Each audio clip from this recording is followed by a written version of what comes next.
Shalom saudaraku dalam Tuhan. Saudara, saya merasa saya dan saudara perlu meluruskan pernyataan seorang ustadz di video berikut ini. Nah, saudara dalam Tuhan, langsung saja kita melihat videonya terlebih dahulu. Dan pastikan tekan tombol like, tekan tombol subscribe, dan yang lebih penting share video ini supaya menjadi berkat bagi banyak orang. Berikut video. Hanya saja Nabi Muhammad itu secara nama dibuang. Yang kita temukan di dalam Injil sekarang ini hanya dalam bentuk isyarat-isyarat atau sinyalemen-sinyalemen. Nama Muhammad secara langsung tertulis sudah mereka buang. Yang ada apa? Hanya isyarat-isyarat atau istilahnya dalam bentuk nubuat, berita yang tidak secara tegas menyebutkan nama, tetapi arahnya dapat kita pahami tujuannya kepada Nabi kita Muhammad Sallallahu Alaihi Wasallam. Maka sekarang sesuai dengan tema kita nubuat Nabi Muhammad di dalam Injil, mari kita buktikan pernyataan Al-Quran tadi bahwa Nabi Muhammad belum lahir. Informasi kelahirannya sudah tertulis di dalam kitab Taurat, Zabur dan Injil yang terdahulu, tentunya di dalam kitab yang aslinya. Yang sekarang kan tidak asli. Walaupun tidak asli, namun sinyalemen-sinyalemen itu masih banyak kita temukan di dalam kitab suci mereka sekarang ini. Ayo kita mulai. Misalnya kita buka mulai dari Perjanjian Lama atau Taurat. Di sana ada nubuat atau pemberitaan seputar akan lahirnya Nabi Muhammad kelak dalam bentuk isyarat atau sinyalemen saja. Contoh, di dalam kitab Ulangan pasal 18 ayat 17 sampai 19, di sini ada nubuat yang berbunyi begini. Berkatalah Tuhan kepada Musa atau Moses.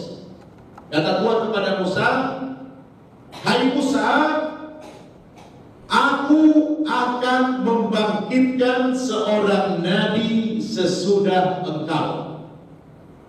Jadi kata Tuhan kepada Musa, "Aku akan membangkitkan seorang nabi sesudah engkau, yang ciri-ciri nabi itu sama seperti engkau, seperti Musa, yang aku taruh firmanku di dalam mulutnya.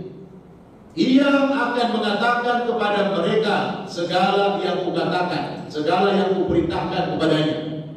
Orang yang tidak mendengarkan segala firmanku yang akan diucapkan nabi itu demi namaku, daripadanya akan kutuntut bertanggung-jawaban." Coba kita renungkan ayat ini. Kira-kira siapa yang dimaksud oleh Tuhan? Ada nabi yang akan datang sesudah Musa, yang punya ciri seperti Musa dan ditaruh firman dalam mulutnya. Baik, saudara Tuhan, itu videonya kita sudah simak apa yang disampaikan oleh Ustadz Nababan di cuplikan video tadi.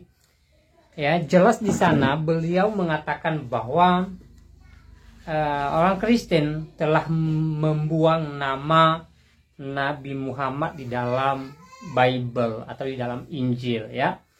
Jadi sekarang yang tersisa hanya nubuat tentang Nabi Muhammad. Dan salah satu ayat yang menunjukkan bahwa Nabi Muhammad dinubuatkan di dalam Alkitab, kata Ustadz Nababan, di dalam Ulangan, ya. Nah, saudaraku dalam Tuhan, sangat lucu sekali dan sangat ngawur Ustadz Nababan mengatakan hal itu. Kenapa? Kalau kita bertanya balik kepada Ustadz Nababan, apa sih buktinya orang Kristen membuang nama Nabi Muhammad di dalam Bible? Saya percaya bahwa Ustadz Nababan tidak mampu membuktikan perkataannya itu. Ya. Atau mungkin kita bertanya, apa buktinya nama Nabi Muhammad pernah ada dicatat di dalam Alkitab? tetapi telah dibuang. Saya percaya Ustadz Nababan juga tidak bisa menjawabnya. Atau pertanyaan ketiga, ya, di mana sih ayat yang merujuk Nabi Muhammad di dalam Alkitab? Dan saya percaya bahwa Ustadz Nababan tidak mampu menjawabnya.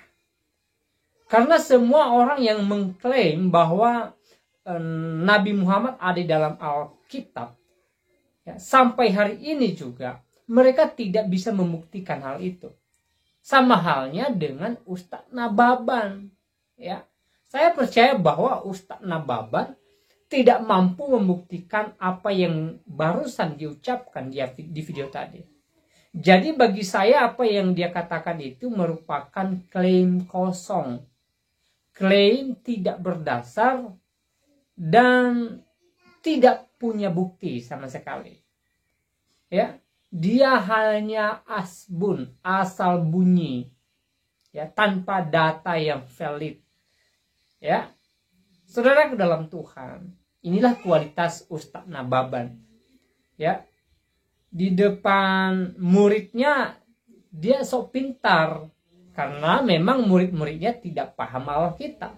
Tetapi bagi orang Kristen, bagi orang yang paham Alkitab, maka sangat konyol lah apa yang dijelaskan oleh Ustadz Nababan di video tadi. Ya. Oke, kita merujuk kepada satu ayat yang dia kutip dalam Ulangan 18 ayat 18. Ya. Di sana pun, atau ayat itu pun tidak merujuk kepada Nabi Muhammad. Ya. Tuhan mengatakan, akan kubangkitkan seorang nabi seperti engkau, hai Musa. Kalau kita melihat Musa, ya, saudara dalam Tuhan, Musa ini seorang pemimpin bangsa Israel yang luar biasa, yang dipakai oleh Tuhan, dan juga melalui kuasa Tuhan. Ya, Musa ini beberapa kali melakukan mujizat yang dahsyat. Mulai mujizat yang terjadi di tanah Mesir, yaitu 10 tulah, saudara dalam Tuhan.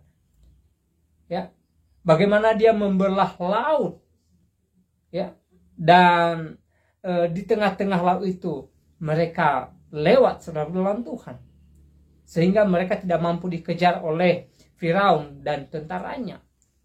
Dan juga kita sudah melihat bagaimana dia memimpin bangsa Israel, ya, yang dipimpin oleh Tuhan di siang hari dalam bentuk tiang awan dan malam hari dalam bentuk tiang api. Dan dalam perjalanan mereka, Musa juga beberapa kali melakukan keajaiban atau mukjizat, saudaraku dalam Tuhan. Bahkan ketika Tuhan menyuruhnya memukul batu, maka batu itu mengeluarkan air. Ya.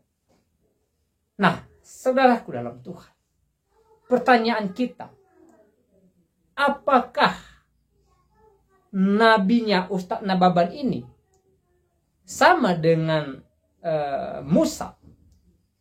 Ya, kalau sama dengan Musa, berarti Ulangan 18 ayat 18 itu merujuk kepada nabinya Ustadz Nababan.